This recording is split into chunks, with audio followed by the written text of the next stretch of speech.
Newzroom Africa's Mweli Masilela is in Mpumalanga and he has the latest for us this morning. Mweli, we know that last week residents there were blocking roads, burning tyres, demanding clean drinking water, the very least of what residents in our country should have access to. What your guest was describing earlier, what we've just heard being expressed on screen there, is this issue of the water mafia.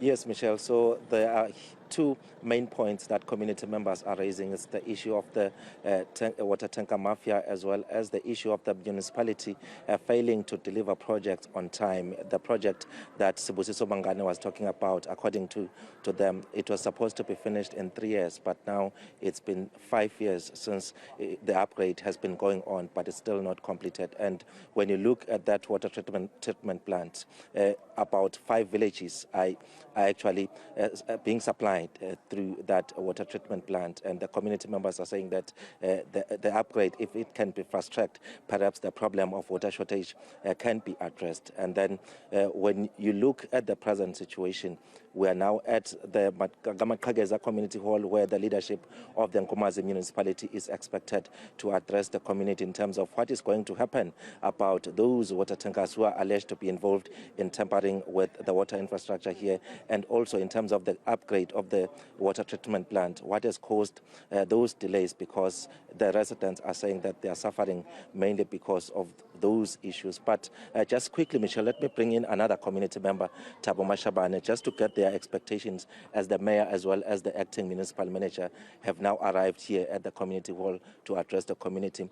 Your expectations, the leadership of the municipalities here, what are the points that will be moving forward as residents of KaMaqhe-keza? Thank you so much, Mr. Mweli. As the meeting has already started inside, we're expecting Executive Mayor to deliver the speech today, to give us the response following from the previous meeting. What have they found on the ground, and what are they promising us, and what they've managed to fix to solve the issue of the water scarcity within the entire Nkomazi, especially the 5 villages which are accessing water from that reservoir tank. And then this problem of some of the owners of the water trucks interfering or tampering with the water infrastructure, for how long has it been happening, and what is it that you have done as community members to try and ensure that it is dealt with? I think, Mr. Mweli, it is not our duty to face the water tankers. It's the duty of the municipality, the entire troika, which is led by the executive mayor. Because if we can approach them as a community, there will be a war. So that is why we have directed this straight to the municipalities, that they must solve this issue and prioritize the community, especially where there is no water.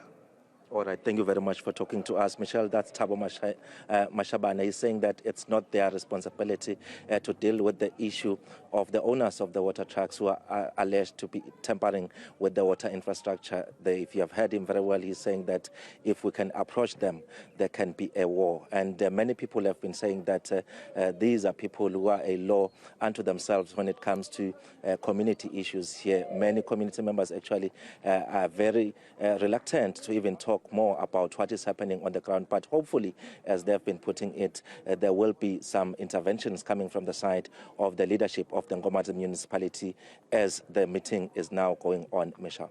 So, Mweli, the municipality was meant to complete an expansion project on the water treatment plant there. That was meant to take 3 years. It's now 5 years later. That project is still not complete. Can you explain to us, Mweli, the water tankers are sourcing their water from the bulk pipeline. Is that because the bulk pipeline is unable to get the water to residents?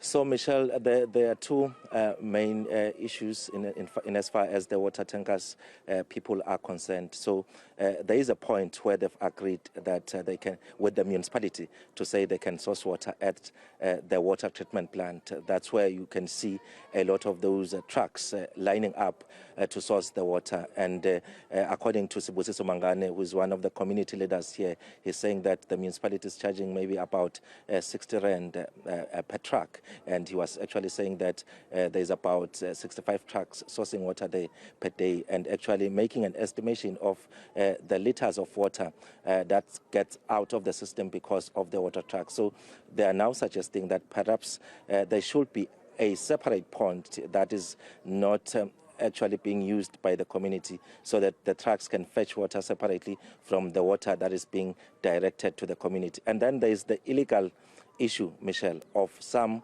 of those water tankers actually being suspected of cutting some of the pipes that are supplying water to connect and source water from there. And it's not only happening here. We've heard of such stories in many areas in Bombela as well as the Bushbuck Ridge municipality. But even in terms of security, the residents are saying that at the water treatment plants as well as along that bulk water pipeline, there isn't enough security. In fact, that's another point that they want the municipality to talk to today, as to how is the infrastructure going to be protected. Because even if you look at the pump stations near the dams as well as the river streams where the municipality is sourcing water, there's a lot of vandalism, even though we know that some part of that criminal activity is because those people are actually going for copper cables, but there is huge suspicion also that there is deliberate sabotage, or the sabotage in order for the water